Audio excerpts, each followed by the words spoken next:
Hi everyone, welcome to my channel. Thank you for tuning in. I am Simtalam Sweli, your sister in purpose and your accountability partner. This is Redefining with Simtalam Sweli, a channel, a safe space where we're all about redefining those negative self-fulfilling prophecies that prevent us from being our best selves and living our best lives. A channel where we're all about redefining our pains and traumas into purpose and wisdom. Yo, I'm not even gonna lie and say bye. I've been busy, but life has definitely been in the way. And one thing about me is that I'm a perfectionist, so when I do something, I want to make sure my things are clear and perfectly. And that's a problem and a weakness of mine that I'm trying to overcome because I tried shooting content, I tried to make a video, but delete, man, I call right, it's not good enough, I call perfect. And that's a problem because life is not perfect. And being a perfectionist is a lot of stress and anxiety because you find yourself stressing and obsessing over minor details that won't even have an effect on your end result. And doing things perfectly does not mean doing things authentically. That's what I learned. And when you do things perfectly or when you're a perfectionist, there's no room for growth, there's no room for improvement because you're already perfect and there's nothing to change about yourself. And another thing I realized about sometimes the need to be perfect really comes from a place of fear of being embarrassed, fear of being judged, and fear of rejection. Currently, those are three things in life that you can never ever avoid. You just gotta be brave and have the courage to be you, do you, because at the end of the day, there's no other Siam Tanda, and that's where my power lies. And today, I like to talk about courage, how to live a courageous life. This is a topic that is so close and dear to my heart because for a very, very long time, I have been the person who has been struggling with courage. I've been a person who has been living in a rock, in a shell, and just being controlled by fear. I've been a person who has had negative self-beliefs about myself, and for a very long time, I believed that I was not good enough, I was not worthy enough, I was not deserving, and I was not pretty enough, imagine. And because of these negative self-beliefs I had about myself, I was never my authentic self. I never gave myself a chance to live and experience life to the full because I was negative towards myself. I was always complaining about myself. I was always undermining my achievements. I was just unhappy, discontent, and dysfunctional because, guys, trust me, I was so negative. I criticized myself in each and every way. I criticized myself with every chance I got. Nothing I did now was ever good enough. And this whole negative pattern, these negative behaviors, negative outlook in my life really costed me opportunities. And I never realized that I was self-sabotaging and being dysfunctional and destructive until I lost on this particular opportunity that I've been always praying for. And I remember when I lost it, I was of course hurt, disappointed, and at the verge of giving up because it felt like I'm always being rejected. And I remember praying to God this one time, asking him, why is my life the way it is?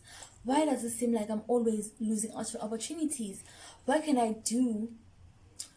So what can I do for you so that you can start blessing me with his name is Funayo, for you to start answering my prayers? And I remember after serious self-reflections, a voice in me said that maybe I'm the one, maybe you're the one who's sabotaging this Dozaka by always being negative, by always complaining, by always worrying, trying to control what you can't control. And sometimes that's just God's wake-up call. He will make you lose things in order for you to calm down.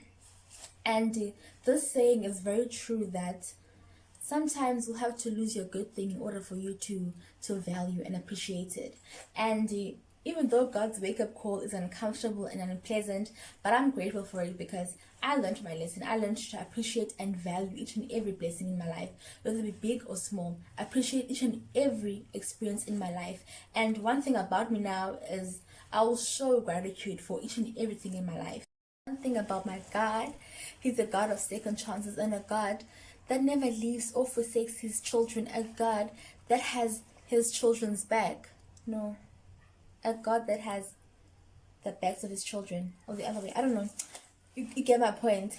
And even though I lost a few opportunities, he still showed up and blessed me with a few opportunities. And one thing about me is that I'm grateful and I show gratitude towards those opportunities. And one thing about me now is I'll make the best out of it and always put my best foot forward. And even though I lost a few others, I know it's going to bless me again with something that is bigger and better than the last one. And those blessings will find me at a place where I am ready and prepared, at a place where I am emotionally and mentally fit for those blessings.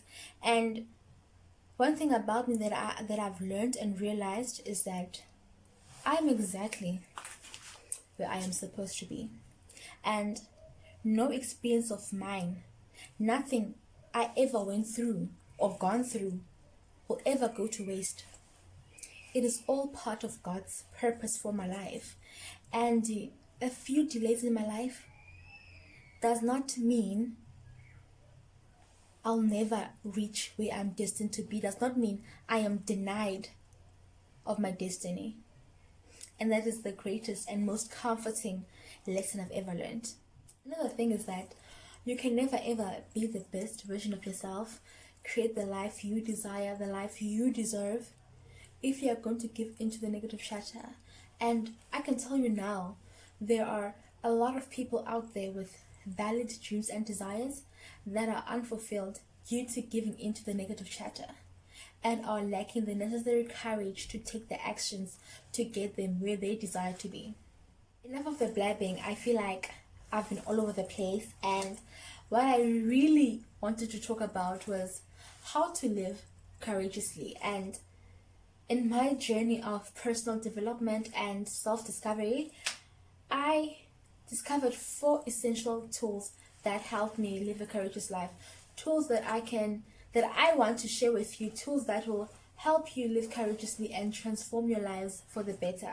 Tool number 1 to living courageously is embracing fear. And as Miss Lisa Nichols would say, embracing fear does not mean a rent to own the feeling, take a least option buy on the feeling.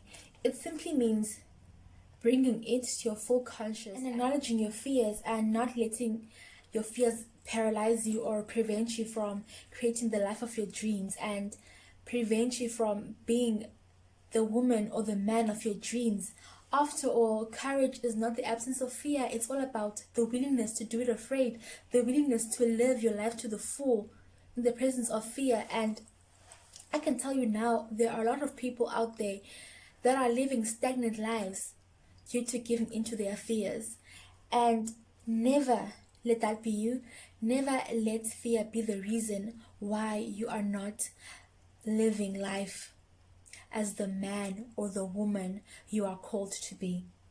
And another thing is that it's so funny that the things that we are afraid of doing the most, the things that frighten us the most, turn out to be the things that lead us to our breakthrough, turns out to be our greatest blessings. And I'm here to tell you, as your sister in purpose, whatever it is that you want to do, just do it.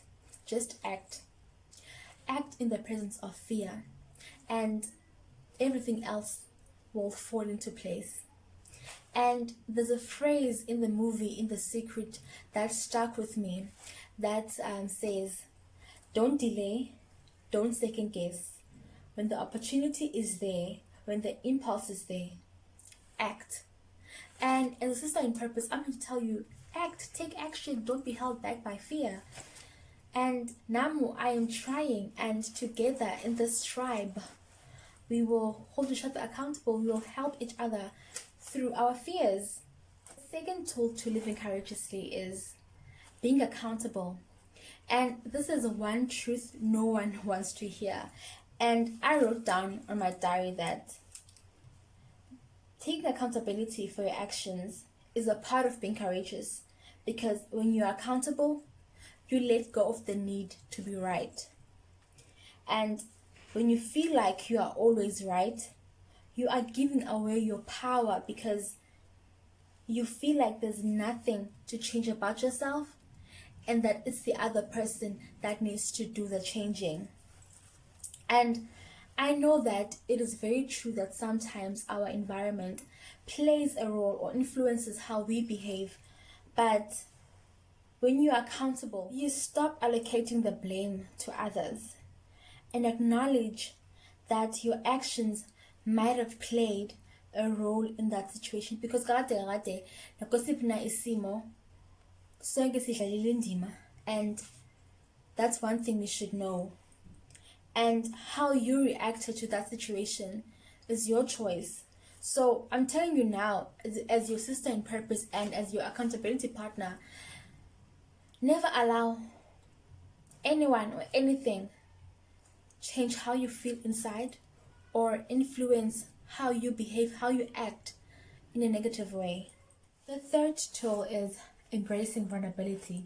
This is my favorite and close to my heart because I am still learning to embrace my vulnerability, and I'm still learning to be comfortable with being vulnerable.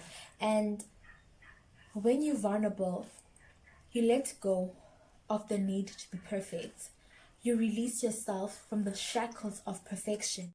And when you let go of perfection, you become your authentic self. It is when the world sees the real you, and that is where your power lies. Because when you're authentic, when your authentic self, you do things authentically. Because as I've said, doing things perfectly does not mean doing things authentically. And another thing I learned is that sometimes we're afraid of being vulnerable because we fear being judged, we fear being embarrassed, we fear being rejected. And also sometimes we are afraid of being seen at the bottom. And also sometimes we are afraid of starting at the bottom. And a lot of people see vulnerability as an act of weakness. No, it's not. It's actually a strength, because being vulnerable takes courage. And when you're vulnerable, as I've said, you let go of the need to be perfect. And when you're vulnerable, you live your truth and you own your truth. And when you live and own your truth and you own it with pride, you know and you accept the fact that your truth is your truth, and it is not meant to make anyone comfortable. And as a sister in purpose, I'm here to tell you, love and accept yourself and embrace your flaws, embrace your vulnerability in each and everything about you. Because there's only one you in this earth, there's only one you in this world, and that's your power. Don't worry about anyone not accepting you, anyone not loving you, anyone not liking you, because at the end of the day, love and respect begins with the self, and the rest is a bonus. After all, it's only natural that not everyone is going to love you, not everyone's going to like you, and that's okay. As long as you love yourself, that's all that matters. And lastly, the fourth tool is expect results through action. I'm a firm believer of the law of attraction. I'm a firm believer of visualizing. I'm a firm believer of manifestation. But you can only achieve, or you can only attract your desires if you put in the work. Taking action is as important as visualizing and manifesting. If you don't put in the work, it will remain nothing but a vision or a desire. So the only way you can align yourself to your heart's desire is actually by putting in the work. And I feel like that's where most of us struggle, is taking action, because we think if you can sit there and visualize, sit there and manifest, it will come to pass. And no, action is as important. And it's like a seed. That seed can never grow into a flower, can never grow into a plant if you don't water it, if you don't expose it to sunlight. And that's just that, sis. Hi gay, we come to the end of the video, and one thing about this channel, it is not a monologue. We're all about conversations. What have you learned? Did you like the video? And Would you like me to cover more topics like this? Have you ever been in a situation where it required you to be courageous?